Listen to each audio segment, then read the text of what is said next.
Hello, beautiful souls. This is Sanvi Sharma. I welcome you all to my YouTube channel Moon Love Tarot. आज मैं आप लोगों के लिए एक generalised pick a card reading लेकर आई हूँ। कभी कभी जिंदगी में एक ऐसा मौका आता है जो पहले बहुत छोटा लगता है, लेकिन बाद में वही आपकी पूरी सिचुएशन बदलने की वजह बन जाता है। और आज की रीडिंग में हम देखेंगे कि आपकी लाइफ में कौन सा नया मौका आ रहा है, वो किस एरिया से रिलेटेड होगा, और सबसे इंपॉर्टेंट, क्या आप उस मौके को पहचान पाएंगे या वो आपके सामने से निकल जाएगा। हो सकता है ये मौका किसी ऐसे काम, पैसों, करियर, पर्सनल ग्रोथ या किसी अनएक्सपेक्टेड सिचुएशन से जुड़ा हो जिसके बारे में आपने अभी सोचा भी ना हो। तो आज की रीडिंग को बड़े ध्यान से देखिएगा, क्योंकि हो सकता है जिस चीज का आप काफी टाइम से वेट कर रहे हैं वो अपॉर्चुनिटी अब आपके बहुत करीब आ चुकी हो। आज की जो ये रीडिंग है, ये पिक अ कार्ड रीडिंग रहने वाली है और ये एक जनरलाइज रीडिंग है। ये रीडिंग कहीं ना कहीं आप सबके साथ रेजोनेट जरूर होगी। तो आज की जो ये पिक अ कार्ड रीडिंग है, इसमें आपको जो पाइल सिलेक्शन करनी है ना, वो अपने रियल नेम के फर्स्ट अल्फाबेट से करनी है। तो यहाँ पर दो पाइल्स के ऑप्शंस हैं आपके पास। This is pile number 1 and this is pile number 2। Pile number 1 में वो लोगों को पाइल की सिलेक्शन को करना है जिनके रियल नेम के इनिशियल्स जो हैं वो स्टार्ट होंगे UADYSKWOMICGH से। और जिन्होंने पाइल नंबर 2 चूज करना है, उनके रियल नेम का फर्स्ट इनिशियल जो होना चाहिए वो VZPQLBEJNTXRF से होना चाहिए। दोनों पाइल्स को अभी भी बड़े ध्यान से देख लीजिए और फिर पाइल की सिलेक्शन को आप कीजिएगा। आज की रीडिंग में मैं किसी भी ज़ोडिक साइन का नाम नहीं लूंगी, क्योंकि उस चीज का कोई लॉजिक ही नहीं है, क्योंकि आप पाइल की सिलेक्शन अपने नाम के फर्स्ट अल्फाबेट से कर रहे हैं। आइए जानते हैं कौन सा मौका आपके लिए आने वाला है जिन्होंने पाइल नंबर 1 चूज किया है। आइए जानने की कोशिश करते हैं। फॉर पाइल नंबर 1 पीपल, कौन सा मौका आपकी तरफ आ रहा है, आइए जानने की कोशिश करते हैं। फॉर पाइल नंबर 1 पीपल, तो पहला कार्ड है फुलफिलमेंट ऑफ विशेस का कार्ड है। Wow. The next is trapped in fear का कार्ड है। The next card is prosperity begins का कार्ड है। Wow wow wow. Then is financial and material changes का कार्ड है। The next card is heart chakra का card है। The next card is stand your ground का card है। The next card over here is discontentment and boredom का card है। The next is patience का card है and bottom of the deck पर यहाँ पर shadow का कार्ड है। आइए जानते हैं for pile number 1 people cards क्या कह रहे हैं। सबसे पहला कार्ड है यहाँ पर जो मैं पिक कर रही हूँ, वो है पेशेंस का कार्ड। आपके लिए जो नया मौका आ रहा है उसकी सबसे पहले इंपॉर्टेंट बात है, ये मौका जल्दी में फोर्स करके नहीं मिलेगा। पेशेंस का कार्ड यहां पर आना बहुत इंटरेस्टिंग है, क्योंकि इसका मतलब ये नहीं है कि कुछ हो ही नहीं रहा, बल्कि इसका मतलब है कि जो चीज आपके लिए बन रही है उसको थोड़ा टाइम चाहिए। हो सकता है अभी आपको लगे कि आप बहुत कुछ कर रहे हैं, एप्लीकेशंस भेज रहे हैं, किसी अपॉर्चुनिटी का वेट कर रहे हैं, बिजनेस में कुछ नया ट्राई करना चाहते हैं या लाइफ में चेंज चाहते हैं, लेकिन रिस्पॉन्स उतना फास्ट नहीं आ रहा जितना आप एक्सपेक्ट कर रहे थे। और इसी वजह से कभी कभी इंसान सोचने लगता है शायद मेरे लिए कुछ है ही नहीं। लेकिन ये कार्ड उस थॉट को चैलेंज करता है। आपके लिए अपॉर्चुनिटी की एनर्जी स्लो है बट शॉर्टली है। इसका एक प्रैक्टिकल मीनिंग ये भी हो सकता है कि जो अपॉर्चुनिटी आ रही है उसकी प्रिपरेशन ऑलरेडी चल रही है। हो सकता है कोई पर्सन आपको ऑब्जर्व कर रहा हो, कोई ऑर्गेनाइजेशन किसी डिसीजन के प्रोसेस में हो, कोई फाइनेंशियल मैटर ग्रेजुअली सेटल हो रहा हो, या आप खुद किसी स्किल को इंप्रूव कर रहे हो जो आगे चलकर काम आएगी। और एक बहुत इंपॉर्टेंट पॉइंट, पेशेंस का मतलब पैसिव रहना नहीं है। आपको अपनी तरफ से एफर्ट कंटिन्यू करना है। अगर जॉब चाहिए तो अप्लाई करना बंद नहीं करना है आपको। अगर बिजनेस अपॉर्चुनिटी चाहिए तो आइडियाज पर काम करना बंद नहीं करना है। अगर फाइनेंशियल इंप्रूवमेंट चाहिए तो प्लानिंग कंटिन्यू रखनी है। कभी कभी अपॉर्चुनिटी एक डोर की तरह सामने नहीं आती, पहले एक छोटा सिग्नल मिलता है, एक कॉल, एक मैसेज, एक रिकमेंडेशन, एक पर्सन से मीटिंग, एक अनएक्सपेक्टेड सजेशन, और वही छोटी चीज बाद में बड़ी अपॉर्चुनिटी बन सकती है। मुझे यहाँ एक और चीज स्ट्रांगली फील होती है। आप जिस चीज को डिले समझ रहे हैं, हो सकता है वो प्रिपरेशन हो। इसलिए अगर अभी लाइफ में थोड़ा स्लो फेस चल रहा है, तो उसको फेलियर मत समझिएगा, क्योंकि जो अगला कार्ड मैं देख पा रही हूं यहां पर, जो मैं पिक करने वाली हूं, वो प्रॉब्लम अपॉर्चुनिटी की एब्सेंस को नहीं दिखा रहा है। वो अगला कार्ड जो मैं यहाँ पर देख पा रही हूँ, जो ये बता रहा है कि आप इस करंट सिचुएशन से इमोशनली कितने बोर्ड और फ्रस्ट्रेटेड हैं, वो कार्ड ये है। ये डिसकंटेंटमेंट और बोर्डम का कार्ड है। अब यहाँ एक बहुत रियल सिचुएशन सामने आ रही है। आपके लिए नया मौका तब एक्टिवेट होता हुआ दिख रहा है जब आप फाइनली रियलाइज करते हैं कि मुझे अब इस सिचुएशन में नहीं रहना। डिसकंटेंटमेंट और बोर्डम का कार्ड अक्सर वो फेस दिखाता है जहां बाहर से सब कुछ नॉर्मल लग सकता है, लेकिन अंदर से इंसान सेटिस्फाइड नहीं होता। हो सकता है जॉब है लेकिन ग्रोथ नहीं, इनकम आ रही है लेकिन सेविंग्स नहीं बन रही है, रूटीन है लेकिन एक्साइटमेंट नहीं, बिजनेस चल रहा है लेकिन वो लेवल नहीं आ रहा जिसका आपने ड्रीम देखा था। और इंटरेस्टिंग बात यह है कि यही डिससेटिस्फेक्शन आपके लिए अपॉर्चुनिटी का ट्रिगर बन सकती है। कभी कभी हम कंफर्टेबल सिचुएशन में इतने एडजस्ट हो जाते हैं कि चेंज की जरूरत होने के बावजूद चेंज नहीं करते। हम कहते हैं चलो जो है ठीक है, लेकिन जब डिससैटिस्फैक्शन एक सर्टेन लेवल तक पहुंचती है, तब हम नए ऑप्शंस देखना स्टार्ट करते हैं। आपके केस में भी नया मौका शायद तब सामने आएगा जब आप एक पुराने पैटर्न को क्वेश्चन करेंगे। हो सकता है फॉर एग्जाम्पल कि आप एक ही टाइप के काम को बार बार ट्राई कर रहे हैं, जबकि अपॉर्चुनिटी किसी कंप्लीटली डिफरेंट डायरेक्शन में हो। या आप किसी एक इनकम सोर्स पर डिपेंडेंट हैं और सडनली रियलाइज करते हैं कि दूसरा सोर्स क्रिएट करना चाहिए। या आप किसी ऐसे एनवायरनमेंट में हैं जहां आपकी कैपेबिलिटी का प्रॉपर यूज ही नहीं हो रहा। ये कार्ड कह रहा है कि बोर्डम को इग्नोर मत कीजिए, उसकी लैंग्वेज समझिए। हर बोर्डम का मतलब ये नहीं होता कि आपको सब कुछ छोड़ देना चाहिए। कभी कभी बोर्डम सिंपली बताता है कि आपको ग्रोथ चाहिए। और यहाँ जो टॉपिक है कि आपके लिए कौन सा नया मौका आ रहा है, और भी इंटरेस्टिंग हो जाता है, क्योंकि ये कार्ड कह रहा है कि अपॉर्चुनिटी सिर्फ बाहर से नहीं आ रही, आपके अंदर भी एक डिसीजन डेवलप हो रहा है। आप किसी चीज को लेकर बोल सकते हैं बस अब मुझे कुछ अलग करना है। ओके, सो बहुत अंदर से चेंजेस डेवलप होंगे, तब आप उस अपॉर्चुनिटी को ग्रैब कर पाएंगे जो एक्चुअली आपके लिए आ रही है। तो जो नेक्स्ट कार्ड है वो है शैडो का कार्ड है। ये कार्ड ये बताता है कि प्रॉब्लम सिर्फ एक्सटर्नल सिचुएशन नहीं, आपके अंदर कुछ ऐसे फियर्स, डाउट्स या ओल्ड पैटर्न्स भी हैं जो आपको नया स्टेप लेने से रोक रहे हैं। और जब तक वो शैडो सामने नहीं आती, अपॉर्चुनिटी को क्लियरली आइडेंटिफाई करना मुश्किल हो सकता है। ये कार्ड इस रीडिंग को बहुत डीप बना देता है, क्योंकि अब अपॉर्चुनिटी के साथ एक इंपॉर्टेंट वार्निंग भी आ रही है। शैडो का मतलब यहाँ कोई नेगेटिव फ्यूचर नहीं है। इसका मतलब है आपके वो फियर्स और डाउट्स जो आप खुद भी कभी कभी एक्सेप्ट नहीं करते। आपके सामने कोई नया मौका आ सकता है, लेकिन पहला रिएक्शन हो सकता है पता नहीं मैं कर पाऊंगा या कर पाऊंगी या नहीं। या फिर अगर फेल हो गया तो लोग क्या कहेंगे, पहले भी तो ट्राई किया था, मेरे पास इनफ मनी नहीं है, मेरे पास एक्सपीरियंस नहीं है, अब मेरी एज में क्या ये नया स्टार्ट लेना ठीक होगा। यही शैडो है। और इंटरेस्टिंगली कभी कभी अपॉर्चुनिटी सामने होती है, लेकिन हम उसको अपॉर्चुनिटी समझते ही नहीं, क्योंकि हम उसको अपने फियर के फिल्टर से देख रहे होते हैं। सपोज किसी को न्यू जॉब ऑफर मिलती है, लेकिन सैलरी के साथ रिस्पॉन्सिबिलिटीज भी ज्यादा है। वो सिर्फ रिस्पॉन्सिबिलिटीज देखता है और ऑफर रिजेक्ट कर देता है।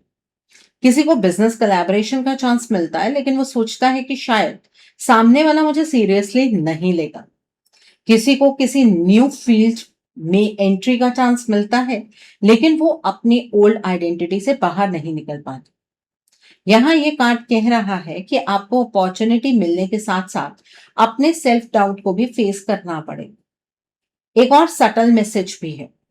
हो सकता है आप अपनी कैपेबिलिटी को अंडर एस्टिमेट कर रहे हैं।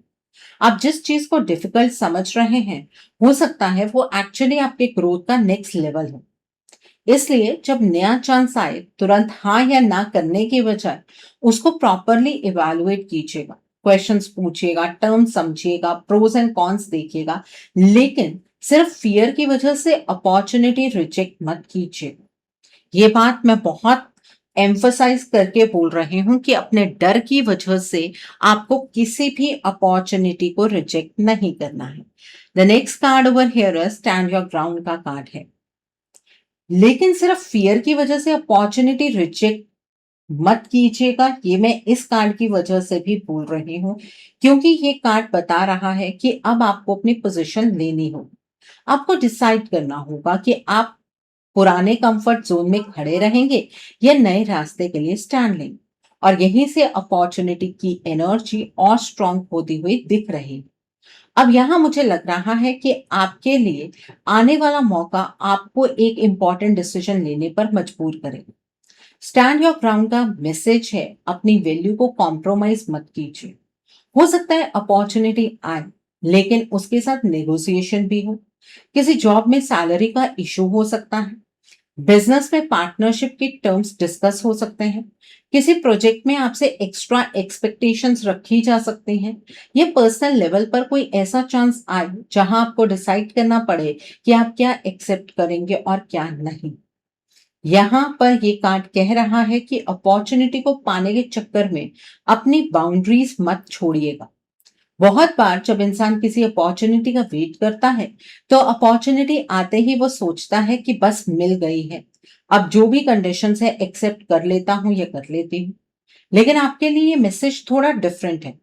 आपको अपॉर्चुनिटी चाहिए, लेकिन किसी भी प्राइस पर नहीं। आपको अपनी वर्थ समझनी होगी। अगर सैलरी कम है तो नेगोशिएट कीजिए। अगर वर्कलोड अनरीजनेबल है तो क्लैरिफाई कीजिए। अगर पार्टनरशिप है तो एग्रीमेंट प्रॉपरली समझिएगा। अगर बिजनेस है तो फाइनेंशियल कैलकुलेशंस देखिएगा। ये कार्ड ब्लाइंड फेथ नहीं, सेल्फ रिस्पेक्ट और प्रैक्टिकल कॉन्फिडेंस की बात करता है। और मुझे यहाँ एक और इंटरेस्टिंग पॉसिबिलिटी दिख रही है। हो सकता है जो अपॉर्चुनिटी आपको मिलने वाली है वो इनिशियली इंटिमिडेटिंग लगे। आपको लगे कि मैं इस लेवल के लिए रेडी नहीं हूं, लेकिन आपके अंदर उस सिचुएशन को हैंडल करने की कैपेबिलिटी है। बस आपको अपनी पोजीशन से पीछे नहीं हटना है। और ये कार्ड एक वार्निंग भी देता है। किसी दूसरे पर्सन के ओपिनियन को अपनी डिसीजन मेकिंग का रिमोट कंट्रोल मत बनाइए। अगर किसी ने आपको पहले डिस्करेज किया था, तो जरूरी नहीं कि वो फ्यूचर में भी सही हो। आपकी करंट रियलिटी बदल सकती है, आपका कॉन्फिडेंस बदल सकता है, और सबसे इंपॉर्टेंट आपके फाइनेंशियल सर्कमस्टांसेस भी चेंज हो सकते हैं। So the next card over here is heart chakra का कार्ड है। ये कार्ड ये बताता है कि ये अपॉर्चुनिटी सिर्फ पैसों से रिलेटेड नहीं, बल्कि आपकी इनर सेटिस्फेक्शन से भी जुड़ी हो सकती है। अब रीडिंग एक इंटरेस्टिंग डायरेक्शन ले रही है, क्योंकि यहाँ अपॉर्चुनिटी का कनेक्शन सिर्फ करियर या मनी तक लिमिटेड नहीं लग रहा। हार्ट चक्र का कार्ड कह रहा है कि जो नया मौका आपके लिए आ रहा है, वो आपको अंदर से जेन्युइनली खुश कर सकता है। हो सकता है आपका करंट फेज फाइनेंशियली या प्रोफेशनली स्टेबल हो, लेकिन इमोशनली फुलफिलिंग ना हो। और अब जो अपॉर्चुनिटी आ रही है, वो आपको वो फीलिंग दे सकती है कि हाँ, मैं इसी डायरेक्शन में जाना चाहता था या चाहती थी। ये किसी क्रिएटिव वर्क का चांस हो सकता है। किसी पैशन को प्रैक्टिकल फॉर्म देने की अपॉर्चुनिटी हो सकता है। किसी ऐसे प्रोजेक्ट का ऑफर हो सकता है जहां आपको अपनी क्रिएटिविटी यूज करने का चांस मिले, या फिर कोई ऐसा काम जिसमें लोगों के साथ डायरेक्टली इंटरेक्ट करना हो। हार्ट चक्र का एक मीनिंग ये भी हो सकता है कि आपको किसी पर्सन से सपोर्ट मिले। कोई आपको रिकमेंड करे, कोई आपके टैलेंट को नोटिस करे, कोई कहे आप ये काम क्यों नहीं ट्राई करते। और आपको इनिशियली लगे कि ये तो बस एक सजेशन है, लेकिन वही सजेशन फ्यूचर अपॉर्चुनिटी बन सकता है। इसलिए आने वाले टाइम में उन कन्वर्सेशंस को लाइटली मत लीजिएगा जहां कोई आपके टैलेंट, स्किल्स या पोटेंशियल को रिकॉग्नाइज करे। और एक इमोशनल लेवल पर भी ये कार्ड बहुत इंपॉर्टेंट है। आपको अपने आप से पूछना होगा, मैं एक्चुअली क्या चाहता हूं या चाहती हूँ। क्योंकि कभी कभी हम अपॉर्चुनिटी के नाम पर सिर्फ पैसा देखते हैं, लेकिन अगर अपॉर्चुनिटी पैसा देकर भी आपको मेंटली एग्जॉस्ट कर दे तो वो लॉन्ग टर्म में राइट अपॉर्चुनिटी नहीं होती। आप ये कार्ड कह रहा है कि आपके लिए बेटर चांस वो है जहां प्रैक्टिकल बेनिफिट और पर्सनल सेटिस्फेक्शन दोनों का balance. Okay, so the next card over here is financial and material changes का कार्ड है। ये कार्ड आपकी इस रीडिंग को बहुत कंक्रीट बना देता है। यानी जो चीज अभी सिर्फ पॉसिबिलिटी लग रही थी, उसका कनेक्शन एक्चुअल फाइनेंशियल इंप्रूवमेंट से भी हो सकता है। Income, work, payment, investment, business, new source of earning, इनमें से कोई एरिया एक्टिवेट हो सकता है। लेकिन सबसे इंटरेस्टिंग बात यह है कि फाइनेंशियल चेंज के पहले आपको अपनी इमोशनल क्लैरिटी मिलती हुई दिख रही है। पहले दिल क्लियर होगा, फिर डिसीजन क्लियर होगा और उसके बाद प्रैक्टिकल रिजल्ट देखने को मिलेगा। अब ये कार्ड फाइनली अपॉर्चुनिटी को एक प्रैक्टिकल डायरेक्शन दे रहा है। फाइनेंशियल एंड मटेरियल चेंजेस का कार्ड क्लियरली सजेस्ट करता है कि आपके लिए आने वाला नया मौका पैसों, काम, अर्निंग या मटेरियल स्टेबिलिटी से कनेक्टेड हो सकता है। ये जरूरी नहीं कि ओवरनाइट बहुत बड़ा पैसा आ जाए। इस कार्ड का रियलिस्टिक इंटरप्रिटेशन ज्यादा इंटरेस्टिंग है। हो सकता है इनकम का एक एडिशनल सोर्स स्टार्ट हो, कोई पेंडिंग पेमेंट रिलीज हो, सैलरी में चेंज आए, न्यू जॉब अपॉर्चुनिटी मिले, बिजनेस में न्यू क्लाइंट्स आए, किसी प्रोजेक्ट से अर्निंग हो या आपको अपनी एग्जिस्टिंग स्किल को मोनेटाइज करने का आइडिया मिले। और मुझे लगता है कि यहाँ अपॉर्चुनिटी का फॉर्म पहले छोटा हो सकता है। फॉर एग्जाम्पल, कोई side project initially small payment देगा, लेकिन अगर आप उसको सीरियसली लेंगे तो वही फ्यूचर में रेगुलर इनकम सोर्स बन सकता है। या कोई पर्सन आपको एक काम रेफर करे, या किसी ओल्ड कॉन्टैक्ट से मैसेज आएगा, या आपको कोई ऐसी अपॉर्चुनिटी मिलेगी जिसे पहले आप फाइनेंशियली इनसिग्निफिकेंट समझेंगे। लेकिन ये कार्ड कह रहा है कि उसको इग्नोर मत कीजिएगा। ये भी पॉसिबल है कि आपका फाइनेंशियल माइंडसेट चेंज हो। आप रियलाइज करें कि सिर्फ एक सोर्स इनकम का उस पर डिपेंड रहना इनफ नहीं है। आप सेविंग, इन्वेस्टमेंट, साइड इनकम या स्किल डेवलपमेंट के बारे में सीरियस होना स्टार्ट करें। और ये चेंज इटसेल्फ एक अपॉर्चुनिटी बन सकता है। लेकिन एक वार्निंग भी है, फाइनेंशियल अपॉर्चुनिटी के नाम पर इंपल्सिव डिसीजन आपको नहीं लेना। किसी भी investment, business deal, loan, partnership या फाइनेंशियल कमिटमेंट को प्रॉपरली वेरीफाई करना जरूरी है। यहां पर ये कार्ड जजमेंट का रिप्लेसमेंट नहीं है, लेकिन एनर्जी ये जरूर बता रही है कि फाइनेंशियल मूवमेंट पॉसिबल है। और यहाँ एक इंटरेस्टिंग कॉन्ट्रास्ट है। आपके पास अपॉर्चुनिटी आ सकती है, लेकिन उस मूवमेंट पर आपका माइंड उसको एक्सेप्ट करने के लिए रेडी ना हो तो। क्योंकि जो नेक्स्ट कार्ड मैं देख रही हूँ वो है ट्रैप्ड इन फियर का कार्ड है। एग्जैक्टली ये एक साइकोलॉजिकल रेजिस्टेंस को दिखा रहा है। यानी कि प्रॉब्लम अपॉर्चुनिटी की नहीं हो, प्रॉब्लम होगी अगर मैंने ये स्टेप लिया और सब गलत हो गया तो। और इस फियर को क्रॉस करना आपकी रीडिंग का मेजर टर्निंग पॉइंट बन रहा है।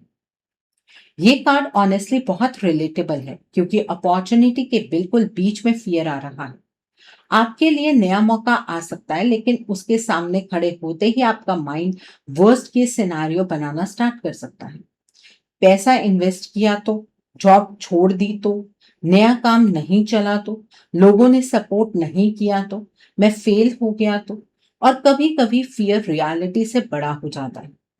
ट्रैप्ड इन फियर का मतलब यही है कि आपके सामने रास्ता हो सकता है, लेकिन आपको रास्ता दिखाई नहीं देता, क्योंकि माइंड फियर से फिल्ड है। आपको लग सकता है कि ऑप्शंस नहीं है, लेकिन एक्चुअली ऑप्शंस हैं। बस उनमें से कोई भी ऑप्शन कंप्लीटली रिस्क फ्री नहीं है। और यही अडल्टहुड की रियलिटी है। हर इंपॉर्टेंट अपॉर्चुनिटी के साथ थोड़ी अनसर्टेनिटी होती है।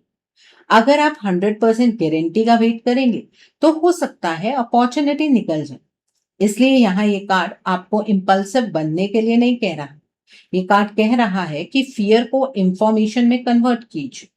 अगर जॉब चेंज से डर लग रहा है तो पहले रिसर्च कीजिए। अगर बिजनेस से डर लग रहा है तो स्मॉल स्केल से स्टार्ट कीजिए। अगर फाइनेंशियल डिसीजन से डर लग रहा है तो एक्सपर्ट एडवाइस लीजिए। अगर स्किल चेंज से डर लग रहा है तो पहले कोर्स या ट्रेनिंग ट्राई कीजिए।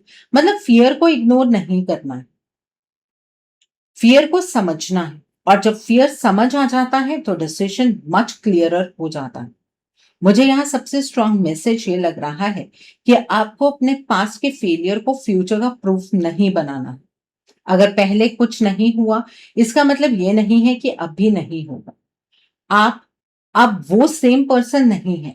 आपके एक्सपीरियंसेस बढ़े हैं, आपकी अंडरस्टैंडिंग बढ़ी है, आपको अपनी मिस्टेक्स का नॉलेज है, और इसी से आप फियर की एनर्जी से बाहर निकलेंगे। अगला जो कार्ड मैं पिक कर रही हूँ वो बहुत ही ब्यूटीफुल शिफ्ट लेकर आ रहा है। तो अगला कार्ड है प्रॉस्पेरिटी बिगिंस का कार्ड है, यानी फियर के बाद की मूवमेंट, मूवमेंट के बाद एक्चुअल बिगनिंग। अब ये वो कार्ड है जहां रीडिंग का आंसर जेन्युइनली स्ट्रांग होना स्टार्ट होता है।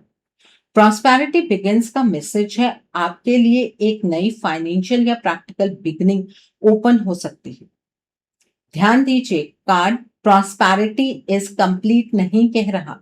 कार्ड कह रहा है प्रॉस्पेरिटी बिगिंस, मतलब जो अपॉर्चुनिटी आ रही है वो शायद बिगनिंग में स्मॉल हो, लेकिन उसके अंदर ग्रोथ का पोटेंशियल। ये एक न्यू जॉब हो सकती है, न्यू बिजनेस आइडिया हो सकता है, साइड इनकम का सोर्स हो सकता है, किसी स्किल को अर्निंग में कन्वर्ट करना हो सकता है, कोई न्यू क्लाइंट हो सकता है, कोई प्रोजेक्ट हो सकता है, या कोई ऐसा फाइनेंशियल डिसीजन हो सकता है जो फ्यूचर में स्टेबिलिटी क्रिएट करे। और मुझे सबसे ज्यादा इंटरेस्टिंग ये लग रहा है कि प्रीवियस कार्ड्स के साथ देखें तो अपॉर्चुनिटी अब एक्टिवेट होती है जब आप अपने बोर्डम और फियर से बाहर निकलते हैं। पहले आपको लगता है कि लाइफ स्टक है, फिर आपको रियलाइज होता है कि आप सेटिस्फाइड नहीं हैं, फिर शैडो के थ्रू फियर सामने आता है, फिर स्टैंड योर ग्राउंड के थ्रू कॉन्फिडेंस आता है, फाइनेंशियल चेंजेस के थ्रू एक्सटर्नल मूवमेंट आता है, ट्रैप्ड इन फियर के थ्रू आपको सिचुएशन टेस्ट करती है, और फिर प्रॉस्पेरिटी बिगिंस कहता है कि अब एक्चुअल बिगनिंग हो सकती है। इसलिए अगर आने वाले टाइम में कोई स्मॉल अपॉर्चुनिटी आए, उसको सिर्फ इसलिए रिजेक्ट मत कीजिएगा क्योंकि वो इमीडिएटली ह्यूज रिजल्ट नहीं दे रहे। कभी कभी एक छोटा सीड ही फ्यूचर का बड़ा ट्री होता है। आपको उस अपॉर्चुनिटी को नर्चर करना पड़ेगा, कंसिस्टेंसी रखनी पड़ेगी, फाइनेंशियल डिसिप्लिन रखना पड़ेगा, और सबसे इंपॉर्टेंट, इनिशियल स्लो प्रोग्रेस से डिसअपॉइंट आपको नहीं होना है, क्योंकि पेशेंस कार्ड बिगनिंग से ही बता रहा था कि ग्रोथ ग्रेजुअल हो सकती है। और इसके बाद का जो कार्ड है, जो कि लास्ट कार्ड है, वो है फुलफिलमेंट ऑफ विशेस है। वो इस पूरी जर्नी का ब्यूटीफुल आउटकम दिखाता है। ये कार्ड कह रहा है कि अगर आप राइट अपॉर्चुनिटी को रिकॉग्नाइज करते हैं, फियर के बावजूद प्रैक्टिकल एक्शन लेते हैं और कंसिस्टेंसी मेंटेन करते हैं, तो रिजल्ट सिर्फ एक चांस मिल गया तक लिमिटेड नहीं रहेगा। इसमें सेटिस्फेक्शन भी आ सकती है, और वही इस कार्ड का मैसेज है। इस कार्ड के साथ रीडिंग का जो एंड है वो बहुत ब्यूटीफुल है, क्योंकि फुलफिलमेंट ऑफ विशेस यहाँ सिर्फ एक विश कंप्लीट होने की बात नहीं कर रहा। ये कह रहा है कि जो अपॉर्चुनिटी आपको मिलने वाली है उसमें आपको इवेंचुअली ये फीलिंग हो सकती है कि अच्छा हुआ मैंने उस वक्त वो चांस लिया। आपने शुरू में देखा पेशेंस, फिर देखा डिसकंटेंटमेंट एंड बोर्डम, फिर शैडो, फिर स्टैंड योर ग्राउंड, फिर हार्ट चक्रा, फिर फाइनेंशियल एंड मटेरियल चेंजेस, फिर ट्रैप्ड इन फियर, फिर प्रॉस्पेरिटी बिगिंस, और अब फुलफिलमेंट ऑफ विशेस। ये पूरी स्टोरी एक ट्रांजिशन दिखाती है। आप एक ऐसे फेज से निकल रहे हैं जहां शायद आपको लग रहा था कि लाइफ में कुछ एक्साइटिंग नहीं हो रहा, लेकिन ये कार्ड कह रहा है कि स्टेग्नेशन परमानेंट नहीं है। नया मौका आपकी लाइफ में एक नई बिगनिंग की तरह आ सकता है, और ये अपॉर्चुनिटी सिर्फ पैसा नहीं दे सकती, ये कॉन्फिडेंस, सैटिस्फैक्शन और डायरेक्शन भी दे सकती है। हो सकता है आपकी कोई पुरानी विश हो जिसे आपने ऑलमोस्ट गिव अप कर दिया था, किसी बेटर जॉब की, फाइनेंशियल इंडिपेंडेंस की, अपना काम स्टार्ट करने की, किसी क्रिएटिव ड्रीम को सीरियसली लेने की, अपने लाइफस्टाइल को इम्प्रूव करने की। या बस इतना कि मुझे लाइफ में कुछ ऐसा चाहिए जिससे मुझे लगे कि मैं आगे बढ़ रहा हूं या बढ़ रही हूं। इस कार्ड का मैसेज है कि वो डिजायर कंप्लीटली डेड नहीं हुई है, लेकिन एक इंपॉर्टेंट रियलिटी चेक भी है। फुलफिलमेंट का मतलब ये नहीं कि आप बिना एफर्ट के सब कुछ रिसीव कर लेंगे। इस रीडिंग में रिपीटेडली एक्शन और माइंडसेट दोनों की बात आ रही है। पेशेंस यानी कि वेट करना, स्टैंड योर ग्राउंड अपनी वैल्यू प्रोटेक्ट करना, शैडो मतलब अपने फियर्स को फेस करना, ट्रैप्ड इन फियर्स फियर को डिसीजन का बॉस ना बनाना, प्रॉस्पेरिटी बिगिंस एक्चुअल बिगनिंग करना, और फुलफिलमेंट ऑफ विशेस रिजल्ट को एक्सपीरियंस करना।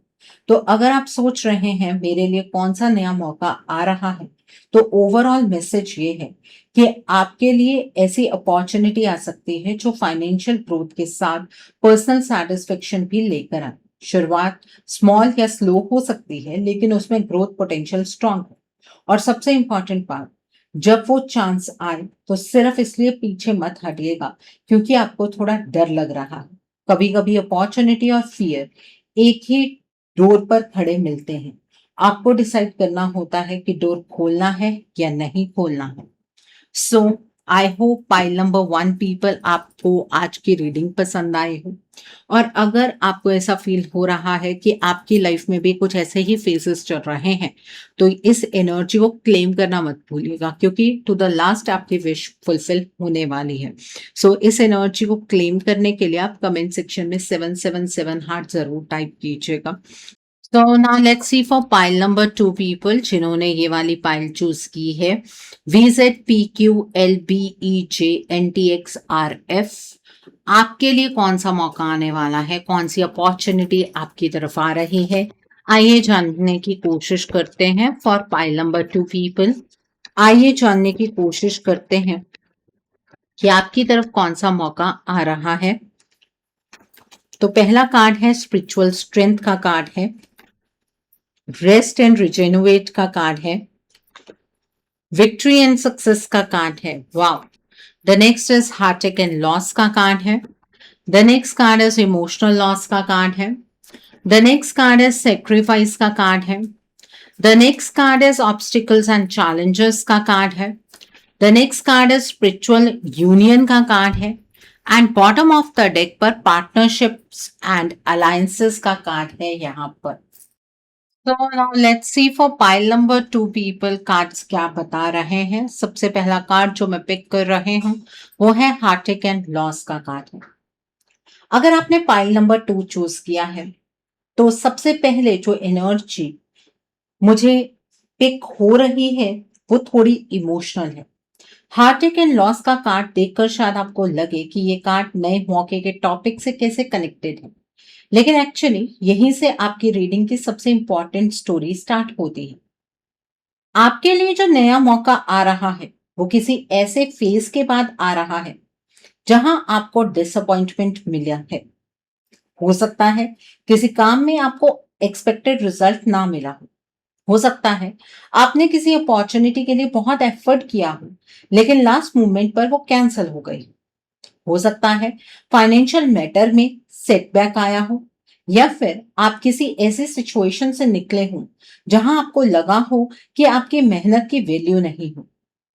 कभी कभी लाइफ में हम किसी एक अपॉर्चुनिटी को लेकर इतना श्योर हो जाते हैं कि जब वो नहीं मिलती तो हमें लगता है कि सब खत्म हो गया, लेकिन बाद में समझ आता है कि वो सिर्फ एक डोर था, पूरी बिल्डिंग नहीं। ये कार्ड मुझे वही सिचुएशन दिखा रहा है। आपने शायद किसी एक रास्ते को अपना फाइनल ऑप्शन समझ लिया था, और जब वो रास्ता क्लोज हुआ तो डिसअपॉइंटमेंट नेचुरली आई। लेकिन ये कार्ड कह रहा है कि उस क्लोजिंग के बाद एक नया रास्ता ओपन हो रहा है। इसलिए अगर आप अभी किसी पुरानी डिसअपॉइंटमेंट को लेकर स्टक हैं, तो ये रीडिंग आपको एक इंपॉर्टेंट बात समझाना चाहती है। जो अपॉर्चुनिटी नहीं मिली, जरूरी नहीं कि वही आपकी बेस्ट अपॉर्चुनिटी थी। कभी कभी हम जिस चीज को लॉस समझते हैं वही हमें किसी बेटर डायरेक्शन में पुश करती है। हो सकता है आपने किसी जॉब को लूज किया हो और बाद में बेटर जॉब मिली। हो सकता है कोई बिजनेस डील कैंसिल हुई हो और उसके बाद बेटर क्लाइंट मिला। हो सकता है कोई प्लान फेल हुआ हो और उस फेलियर ने आपको दूसरा आइडिया दे दिया हो। तो हार्टेक एंड लॉस यहाँ एंडिंग से ज्यादा ट्रांजिशन दिखा रहा है। और एक इंपॉर्टेंट बात, आपको अपने पास्ट डिसअपॉइंटमेंट को फ्यूचर अपॉर्चुनिटी के ऊपर प्रोजेक्ट नहीं करना है। अगर पहले किसी ने आपको रिजेक्ट किया, इसका मतलब ये नहीं कि अगला पर्सन भी रिजेक्ट करेगा। अगर पहले बिजनेस फेल हुआ, इसका मतलब ये नहीं कि नेक्स्ट बिजनेस भी फेल होगा। अगर पहले किसी अपॉर्चुनिटी में लॉस हुआ, इसका मतलब ये नहीं कि हर अपॉर्चुनिटी रिस्की ही होगी। ये कार्ड कह रहा है कि एक पुराना इमोशनल वेट है जिसे आपको धीरे धीरे रिलीज करना है। क्योंकि जो मैं अगला कार्ड देख पा रही हूं, वो बताता है कि असली प्रॉब्लम सिर्फ बाहर का लॉस नहीं था। उस लॉस ने आपके अंदर भी एक इमोशनल एम्प्टीनेस क्रिएट की है। और जब तक आप उस एम्प्टीनेस को समझ नहीं पाएंगे, नई अपॉर्चुनिटी सामने आकर भी आपको क्लियरली दिखाई नहीं देगी। क्योंकि जो नेक्स्ट कार्ड है वो इमोशनल लॉस का कार्ड है। अब यहाँ प्रीवियस कार्ड की एनर्जी और क्लियर हो रही है। हार्ट एंड लॉस के बाद इमोशनल लॉस आना बताता है कि आपके लिए जो नया मौका आ रहा है, उससे पहले आपको इमोशनली एक चीज से डिटैच होना पड़ेगा। हो सकता है आप किसी पुराने प्लान से अटैच्ड हो। आपने सोचा हो कि मेरी लाइफ ऐसे ही चलेगी, या फिर आपने किसी particular career, job, business, project या लाइफस्टाइल को अपने फ्यूचर का फिक्स्ड पार्ट मान लिया। लेकिन जब वो चीज चेंज हुई तो सिर्फ सिचुएशन नहीं बदली, आपका इमोशनल कनेक्शन भी हर्ट हुआ। फॉर एग्जाम्पल, मान लीजिए आपने किसी जॉब में सालों का एफर्ट दिया और प्रमोशन नहीं मिला। प्रॉब्लम सिर्फ प्रमोशन की नहीं थी, आपको अंदर से लगा मेरी मेहनत की वैल्यू ही नहीं है।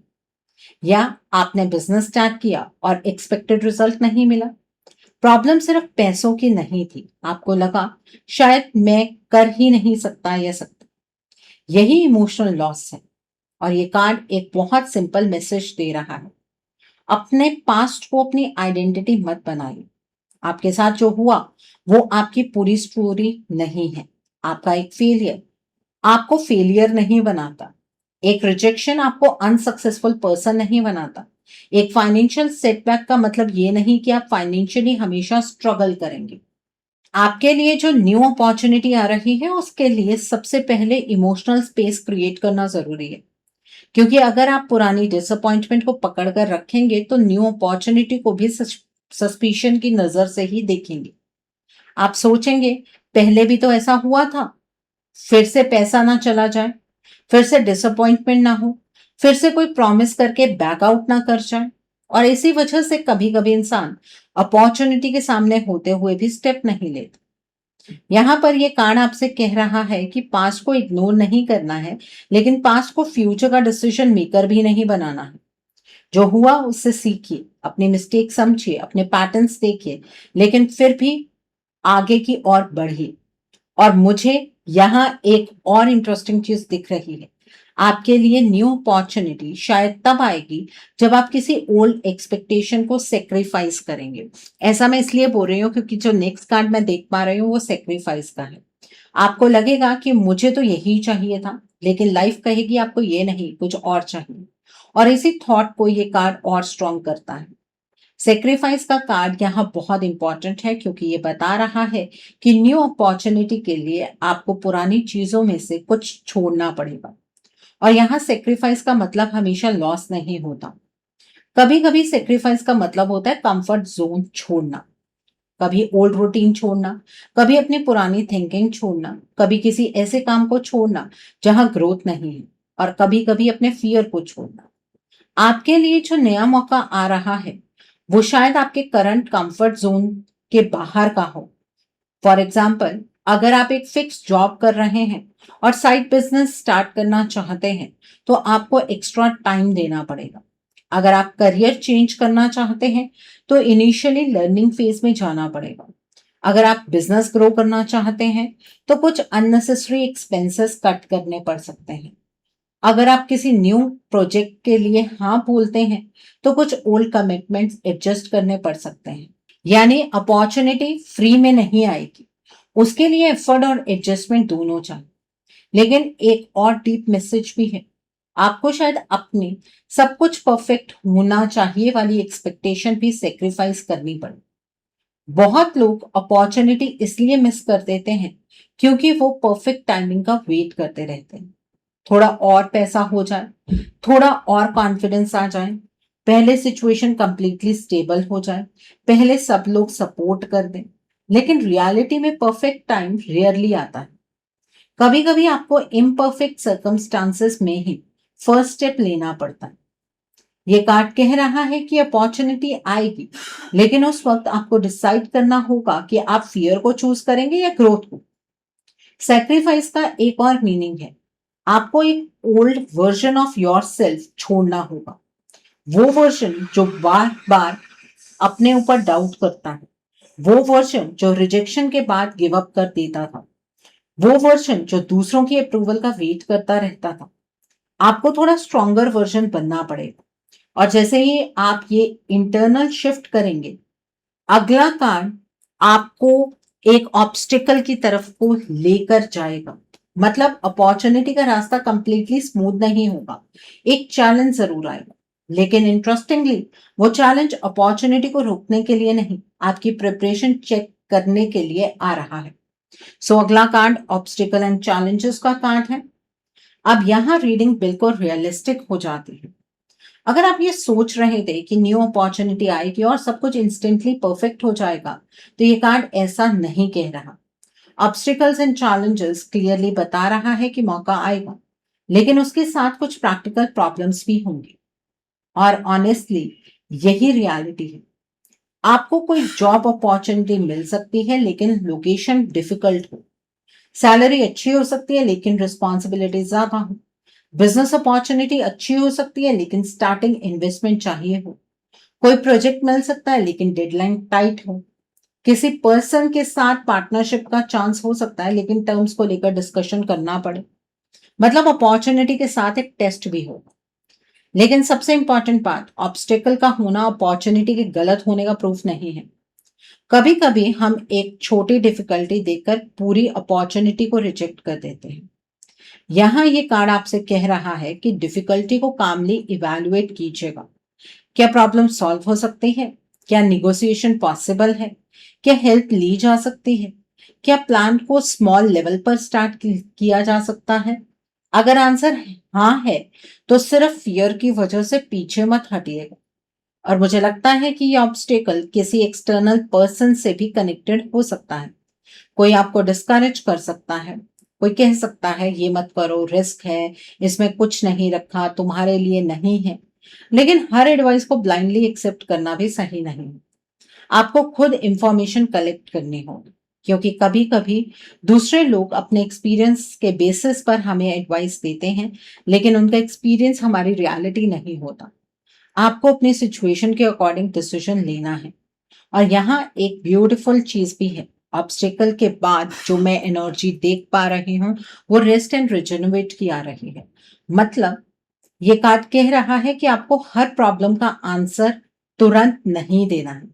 कभी कभी रुकना भी जरूरी है, सोचना जरूरी है, अपने माइंड को काम करना जरूरी है। और इसी पॉज के अंदर आपको नेक्स्ट स्टेप क्लियर हो सकता है। सो the next card is rest and regenerate का कार्ड है। अब ये कार्ड बहुत सिंपल लेकिन पावरफुल मैसेज दे रहा है। आपके लिए नया मौका आ रहा है, लेकिन उस मौके को रिसीव करने से पहले आपको अपने माइंड को थोड़ा रेस्ट देना पड़ेगा। हो सकता है आप पिछले कुछ टाइम से कंटिन्यूअसली सोच रहे हो, अब क्या करूं, कहाँ जाऊं, क्या डिसीजन लूं, पैसा कैसे इंप्रूव होगा, करियर में क्या करूं। और इतना सोचने के बाद माइंड और कंफ्यूज्ड हो जाता है। रेस्ट एंड रिजेनरेट कह रहा है, हर वक्त सॉल्यूशन सर्च करना जरूरी नहीं। कभी कभी माइंड को पॉज चाहिए। आप थोड़ा डिस्टेंस लेंगे तो जो चीज अभी कंफ्यूजिंग लग रही है, वो सडनली क्लियर हो सकती है। हो सकता है आपको एक आइडिया तब आए जब आप उसके बारे में एक्टिवली नहीं सोच रहे हैं। हो सकता है किसी नॉर्मल कन्वर्सेशन में कोई अपॉर्चुनिटी का आइडिया मिल जाए। हो सकता है ब्रेक के बाद आपको रियलाइज हो कि एक्चुअली आप किस डायरेक्शन में जाना चाहते हैं। ये कार्ड स्पेशली उन लोगों के लिए इंपॉर्टेंट है जो हर चीज को फोर्स करने की हैबिट रखते हैं। अगर एप्लीकेशन का रिप्लाई नहीं आ रहा, तो हर घंटे ईमेल चेक करना सॉल्यूशन नहीं है। अगर बिजनेस आइडिया नहीं बन रहा तो खुद को प्रेशर देना सॉल्यूशन नहीं है। अगर करियर कंफ्यूजिंग है तो बिना रिसर्च के कोई भी डिसीजन लेना सॉल्यूशन नहीं है। कभी कभी पॉज लेना भी प्रोग्रेस का पार्ट होता है। और एक प्रैक्टिकल मैसेज जो आ रहा है वो है कि अपनी एनर्जी को प्रोटेक्ट कीजिए। हर पर्सन को अपने प्लान्स एक्सप्लेन करना जरूरी नहीं है। हर अपॉर्चुनिटी अनाउंस करना जरूरी नहीं है। हर डिसीजन पर सबकी अप्रूवल लेना जरूरी नहीं है। थोड़ा क्वाइटली प्रिपेयर कीजिए खुद को, अपनी स्किल्स को इम्प्रूव कीजिए, इंफॉर्मेशन कलेक्ट कीजिए, फाइनेंशियल प्लानिंग कीजिए और जब राइट मूवमेंट आए तब एक्शन लीजिए। मुझे यहाँ लगता है कि आपके लिए अपॉर्चुनिटी का एक पार्ट मेंटल क्लैरिटी से कनेक्टेड है। आपको पहले खुद समझ आएगा कि आप क्या नहीं चाहते। उसके बाद धीरे धीरे क्लियर होगा कि आपको क्या चाहिए। और फिर जो नेक्स्ट कार्ड दिखा रहा है वो एक स्ट्रॉन्ग इंटरनल पावर को दिखाता है। वो कार्ड है स्पिरिचुअल स्ट्रेंथ का, यानी आपके अंदर सिचुएशन हैंडल करने की स्ट्रेंथ ऑलरेडी डेवलप हो रही है। स्पिरिचुअल स्ट्रेंथ का कार्ड यहाँ मुझे अपॉर्चुनिटी के कंटेक्स्ट में एक सिंपल मैसेज देता हुआ दिख रहा है। आप जितना समझ रहे हैं उससे कई ज्यादा आप स्ट्रांग हो चुके हैं। आपने कुछ डिफिकल्ट सिचुएशंस फेस की हैं, डिसअपॉइंटमेंट देखा है, लॉस देखा है, वेट किया है, ऑब्स्टिकल्स देखे हैं और इन सब एक्सपीरियंसेस ने आपको इमोशनली मैच्योर बनाया है। हो सकता है आपको खुद रियलाइज ना हुआ हो, लेकिन आप पहले वाले पर्सन नहीं हैं। पहले शायद आप किसी अपॉर्चुनिटी को सिर्फ एक्साइटमेंट में एक्सेप्ट कर लेते थे। अब आप क्वेश्चंस पूछते हैं। पहले शायद किसी की बात पर इजीली ट्रस्ट कर लेते थे। अब वेरिफिकेशन करते हैं। पहले शायद रिजेक्शन के बाद टूट जाते थे। अब सोचते हैं ठीक है, नेक्स्ट ऑप्शन क्या है। यही स्ट्रेंथ है। और मुझे लगता है कि आने वाली अपॉर्चुनिटी को हैंडल करने के लिए आपको इसी स्ट्रेंथ की जरूरत होगी, क्योंकि अपॉर्चुनिटी शायद आपके कंफर्ट जोन से बाहर होगी। आपको अनफेमिलियर सिचुएशन में जाना पड़ सकता है। नए लोग मिल सकते हैं, नई रिस्पॉन्सिबिलिटीज आ सकती हैं, आपको कुछ डिसीजंस इंडिपेंडेंटली लेने पड़ सकते हैं, लेकिन आप ये सब कर सकते हैं। स्पिरिचुअल स्ट्रेंथ का मतलब यहाँ ये भी है कि जब सब कुछ इमीडिएटली क्लियर ना हो तब भी आप पैनिक ना कर। आप प्रैक्टिकल स्टेप्स लेते हुए अपने इनर जजमेंट पर ट्रस्ट कर सकते हैं। लेकिन एक इंपॉर्टेंट डिस्टिंक्शन भी है। इंट्यूशन और फियर को कंफ्यूज मत कीजिए। फियर कहता है मत करो, सब खराब हो जाएगा। इंट्यूशन यूजुअली क्वाइटली कहती है इस चीज को थोड़ा और चेक करो। दोनों की वॉइस अलग होती है। इसलिए आने वाले टाइम में जब कोई अपॉर्चुनिटी आए, अपने इमोशंस को ऑब्जर्व कीजिएगा। क्या आप जेन्युइनली अनकंफर्टेबल हैं? ये सिर्फ इसलिए डर रहे हैं क्योंकि सिचुएशन न्यू है? ये डिफरेंस समझना बहुत इंपॉर्टेंट हो। और आप यहाँ पर रीडिंग एक इंटरेस्टिंग और ब्यूटीफुल डायरेक्शन ले रही है, क्योंकि स्पिरिचुअल स्ट्रेंथ के बाद जो एनर्जी मुझे महसूस हो रही है वो है स्पिरिचुअल यूनियन की। इसका मतलब सिर्फ रोमांटिक रिलेशनशिप नहीं है। अपॉर्चुनिटी के टॉपिक में इसका एक पावरफुल मीनिंग है, राइट अलाइनमेंट और राइट कनेक्शन। यानी आपकी नेक्स्ट अपॉर्चुनिटी किसी ऐसे पर्सन, टीम या कनेक्शन के थ्रू आ सकती है जहां आपको लगेगा कि हाँ, ये चीज मेरे लिए नेचुरली फिट हो रही है। ये कार्ड बहुत इंटरेस्टिंग है क्योंकि टॉपिक अपॉर्चुनिटी का है और स्पिरिचुअल यूनियन आ रहा है। इसलिए इसको सिर्फ लव या रिलेशनशिप के एंगल से देखना जरूरी नहीं। यहाँ मुझे स्ट्रॉन्ग इंडिकेशन मिल रहा है कि आपका नया मौका किसी मीनिंगफुल कनेक्शन के थ्रू आ सकता है। कोई पर्सन आपको इंट्रोड्यूस करे, कोई आपको रिकमेंड करे, कोई आपके साथ काम करना चाहे, किसी टीम में आपको प्लेस मिले, किसी कोलैबोरेशन का ऑफर है, या आप किसी ऐसे पर्सन से मिलें जिसके साथ मिलकर आप कुछ क्रिएट कर सकें। और इंटरेस्टिंगली ये कनेक्शन फोर्स्ड नहीं लगेगा। आपको नेचुरली फील हो सकता है कि हम दोनों की वर्किंग स्टाइल मैच करते हैं, या इस पर्सन को एग्जैक्टली वही स्किल चाहिए जो मेरे पास है। यही अपॉर्चुनिटी का ब्यूटीफुल पार्ट हो सकता है। आपको हर चीज अकेले अचीव करने की जरूरत नहीं। कभी कभी राइट पर्सन राइट टाइम पर आ जाता है और एक क्लोज डोर को ओपन कर देता है। फॉर एग्जाम्पल, आप जॉब सर्च कर रहे हैं और एक ओल्ड कलीग सडनली मैसेज करता है। वो कहता है हमारी कंपनी में ओपनिंग है। आप अप्लाई करते हैं, इंटरव्यू होता है और वही एक कनेक्शन आपको न्यू अपॉर्चुनिटी तक ले जाता है। या बिजनेस में कोई पर्सन आपका काम देखता है और कोलैबोरेशन ऑफर करता है। या आप किसी event, social circle, online platform या प्रोफेशनल नेटवर्क के थ्रू किसी यूजफुल पर्सन से कनेक्ट करते हैं। इसलिए आने वाले टाइम में कनेक्शंस को इग्नोर मत कीजिएगा, लेकिन इसका मतलब ये नहीं कि हर न्यू पर्सन अपॉर्चुनिटी है। प्रॉपरली इवैल्यूएट कीजिएगा, ट्रस्ट ग्रेजुअली बिल्ड कीजिएगा, टर्म्स क्लियर रखिएगा।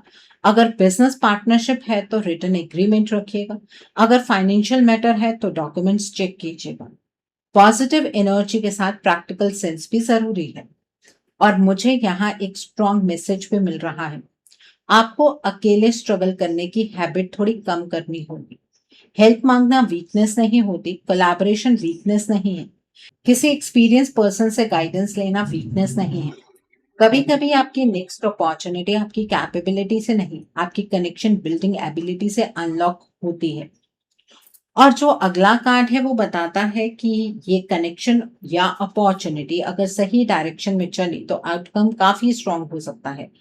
क्योंकि यहाँ पर मुझे एक चीज और नजर आ रही है कि स्पिरिचुअल यूनियन के बाद अगर हम पार्टनरशिप एंड अलायंसेस वाली एनर्जी को पिक ना करें और विक्ट्री और सक्सेस की एनर्जी को पिक करें तो ये एनर्जी ज्यादा स्ट्रांग हो जाती है।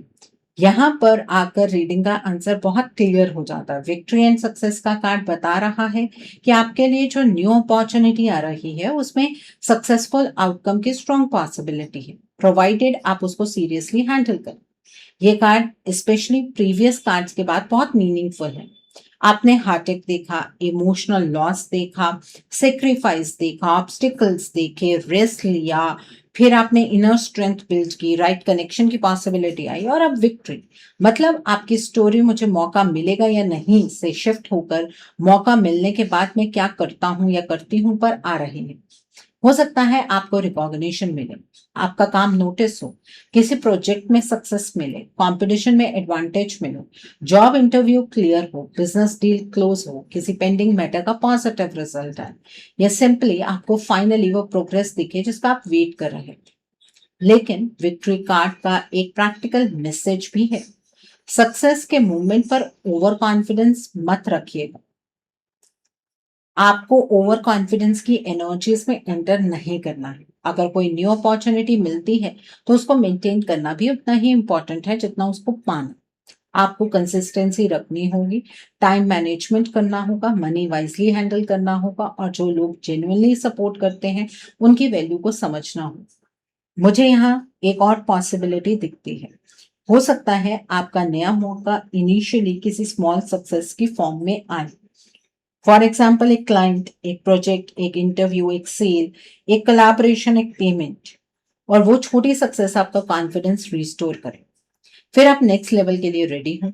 इसलिए अगर स्टार्टिंग में रिजल्ट स्मॉल हो तो उसको इनसिग्निफिकेंट मत समझिए।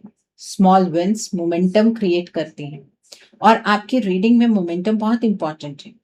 क्योंकि लास्ट कार्ड जो यहाँ पर अब मैं पिक कर रही हूँ वो पार्टनरशिप एंड अलायंसेस का है। यानी फाइनल मैसेज सिर्फ आप सक्सेसफुल होंगे नहीं है, मैसेज है आपकी सक्सेस किसी पार्टनरशिप, कोलैबोरेशन, एग्रीमेंट या इंपॉर्टेंट कनेक्शन के थ्रू और स्ट्रॉन्ग हो सकती है। और इसी वजह से लास्ट कार्ड इस एंटायर रीडिंग को कंप्लीट करता है। ये जो कार्ड है ये बहुत इंपॉर्टेंट है। अब आपके लिए आने वाले नए मौके का फाइनल आंसर सामने आ रहा है, वो है पार्टनरशिप एंड अलायंसेस। अगर मैं पूरी रीडिंग को एक लाइन में कनेक्ट करूं तो मुझे यहाँ पर ये एनर्जी मिलती है कि आपका नया मौका किसी पर्सन, टीम, कोलैबोरेशन, एग्रीमेंट या प्रोफेशनल कनेक्शन के थ्रू आ सकता है। आपको जरूरी नहीं कि सब कुछ अकेला क्रिएट करना पड़े। कोई पर्सन आपके टैलेंट को नोटिस कर सकता है, कोई आपको अपॉर्चुनिटी रेफर कर सकता है, किसी के साथ मिलकर आप एक प्रोजेक्ट स्टार्ट कर सकते हैं, किसी बिजनेस पार्टनरशिप का चांस आ सकता है, किसी ऑर्गेनाइजेशन या टीम में एंट्री मिल सकती है, या आपको किसी ऐसे पर्सन के साथ काम करने का चांस मिल सकता है जिसके पास वो रिसोर्सेस है जो आपके पास नहीं है और आपके पास वो स्किल है जो उन्हें चाहिए। ये गिव एंड टेक वाली एनर्जी है और यही इस कार्ड की सबसे ब्यूटीफुल बात है। आपको सिर्फ किसी से बेनिफिट नहीं लेना, आपको भी अपनी वैल्यू क्रिएट करनी है। अगर पार्टनरशिप है तो दोनों तरफ बेनिफिट होना चाहिए। अगर बिजनेस है तो रिस्पॉन्सिबिलिटीज क्लियर होनी चाहिए। अगर जॉब है तो एक्सपेक्टेशंस क्लियर होनी चाहिए। अगर कोलैबोरेशन है तो टर्म्स पहले डिस्कस होनी चाहिए। क्योंकि यहाँ पर ये कार्ड जो है वो पॉजिटिव है, लेकिन प्रैक्टिकल बाउंड्रीज फिर भी इंपॉर्टेंट है। और अगर आप सोच रहे हैं कि आखिर मेरे लिए कौन सा नया मौका आ रहा है, तो इस पाइल का ओवरऑल आंसर है आपके लिए एक ऐसा नया मौका आ रहा है जो पुरानी डिसअपॉइंटमेंट्स के बाद स्टार्ट होगा और किसी कनेक्शन, कोलैबोरेशन या प्रैक्टिकल पार्टनरशिप के थ्रू ग्रो हो सकता है। शुरुआत में आप थोड़े डाउटफुल हो सकते हैं, आपको लगेगा कहीं फिर से डिसअपॉइंटमेंट ना मिल जाए, लेकिन कार्ड्स कह रहे हैं कि इस बार आपके पास पहले से ज्यादा एक्सपीरियंस है। आप ब्लाइंडली जंप नहीं करेंगे, आप इवैल्यूएट कर सकते हैं, क्वेश्चंस पूछ सकते हैं, टर्म समझ सकते हैं और फिर डिसीजंस ले सकते हैं। सबसे इंपॉर्टेंट मैसेज ये है कि पास्ट का लॉस फ्यूचर की अपॉर्चुनिटी को डिफाइन नहीं करेगा। जो पहले नहीं हुआ वो दोबारा वैसे ही होगा जरूरी नहीं है। आपकी नेक्स्ट अपॉर्चुनिटी का कनेक्शन एक पर्सन, एक टीम, एक प्रोजेक्ट, एक फाइनेंशियल ओपनिंग या एक न्यू प्रोफेशनल डायरेक्शन से हो सकता है। और अगर आपको रिसेंटली लग रहा है कि लाइफ रुक गई है, तो ये कार्ड्स कह रहे हैं कि ये रुकावट परमानेंट नहीं है। आप एक ट्रांजिशन फेज में हैं। पुराना चैप्टर इमोशनली क्लोज हो रहा है, आपकी थिंकिंग चेंज हो रही है, आप अपनी स्ट्रेंथ रिकॉग्नाइज कर रहे हैं और धीरे धीरे एक नया डोर ओपन हो रहा है। बस जब वो डोर आए तो सिर्फ इसलिए मत डरिएगा क्योंकि उसके पीछे का रास्ता अनफेमिलियर है। कभी कभी लाइफ का सबसे इंपॉर्टेंट अपॉर्चुनिटी वही होती है जिसके बारे में शुरू में हम श्योर नहीं होते। और आपके कार्ड्स का फाइनल मैसेज बहुत सिंपल है। इस बार सिर्फ मौका देखकर डिसाइड मत कीजिएगा कि यह आपके लिए है या नहीं। देखिए कि इस मौके के साथ आप कितनी ग्रोथ क्रिएट कर सकते हैं। क्योंकि पाइल नंबर 2 पीपल, आप में अपॉर्चुनिटी का प्रॉमिस सिर्फ एक चांस तक लिमिटेड नहीं है। यहाँ कनेक्शन है, मूवमेंट है, सक्सेस है और एक नई बिगनिंग है। और शायद सबसे ब्यूटीफुल बात, जिस डिसअपॉइंटमेंट ने आपको एक टाइम पर तोड़ दिया था, वही आपको इवेंचुअली उस डायरेक्शन में ले जा सकती है जहां आपको लगेगा कि अगर वो पुरानी चीज नहीं टूटती तो शायद मुझे ये नया मौका कभी नहीं मिलता। ओके, सो ये एनर्जी आप लोगों के लिए बहुत ज्यादा पॉजिटिव है। जो अपॉर्चुनिटी आ रही है उसका रूट भी आपको समझ आ गया, रास्ता भी समझ में आ गया। तो इस एनर्जी को क्लेम करने के लिए आप कमेंट सेक्शन में 555 हार्ट जरूर टाइप कीजिएगा। सो pile number 2 people, I hope आज की रीडिंग आपको पसंद आई हो। नीचे मुझे कमेंट सेक्शन में जरूर बताइएगा कि ये रीडिंग आपको कैसी लगी। वीडियो पसंद आई है तो लाइक करना मत भूलिएगा, अपने नियर एंड डियर वंस के साथ शेयर जरूर कीजिएगा। हो सकता है किसी को अपनी लाइफ को लेकर, अपने रिश्ते को लेकर कुछ क्लैरिटी मिल सके। So do share my video also. अगर आप मेरी रीडिंग से इन्फ्लुएंस्ड हैं और किसी पर्सनलाइज प्रॉब्लम का सॉल्यूशन मुझसे चाहते हैं तो आप अपनी पर्सनलाइज रीडिंग मेरे साथ बुक कर सकते हैं। ये बुकिंग आप मेरे व्हाट्सएप के थ्रू या फिर मेरी ईमेल आईडी के थ्रू बुक कर सकते हैं। मेरा व्हाट्सएप नंबर और ईमेल आईडी स्क्रीन पर फ्लैश होंगे। जिन लोगों ने अभी तक मेरे चैनल को सब्सक्राइब नहीं किया है, आप प्लीज मेरे चैनल को सब्सक्राइब कर लीजिए और बेल आइकन को प्रेस करना मत भूलिएगा, जिससे कि आपको नए नए वीडियोस की नोटिफिकेशन मिलती रहे। So thanks for watching, see you soon.